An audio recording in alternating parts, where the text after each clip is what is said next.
Jajaran Polsek Gandus berhasil menangkap MI, oknum wartawan yang menjadi pelaku penipuan.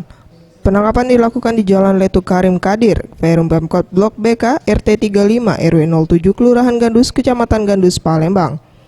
Menurut Kombes Pol Tommy Arya Duyanto, Kapolresta Palembang mengatakan dari penangkapan diamankan barang bukti 1 buah tas koper isi pakaian sehari-hari, 1 buah jaket polisi, kaos Brimob, ijazah SD, SMP, dan SMA atas nama Muslimin, dan daftar rekapan uang dengan total mencapai 74 juta rupiah. Untuk modus sendiri, pelaku mengaku sebagai wartawan tipikor yang dapat menolong, memasukkan, dan meluluskan tes penerimaan polisi.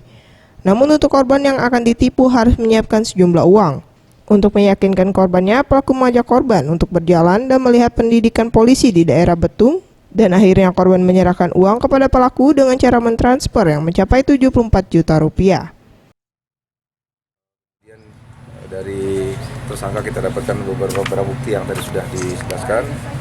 Kemudian korban ditawarkan untuk masuk menjadi polisi dengan iming uang sebesar 73.750.000. Kemudian korban supaya yakin tersangka ini membawa korbannya kemudian ke Lahat, kemudian ke SPN Betung, kemudian mereka foto di depan SPN Betung, kemudian ke Pakri untuk sekedar meyakinkan bahwa si tersangka ini bisa memasukkan korban untuk jadi masuk anggota Polri tanpa tes.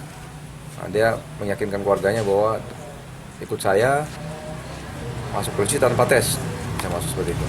Namun korban berikutnya tersadar bahwa mereka telah ditipu.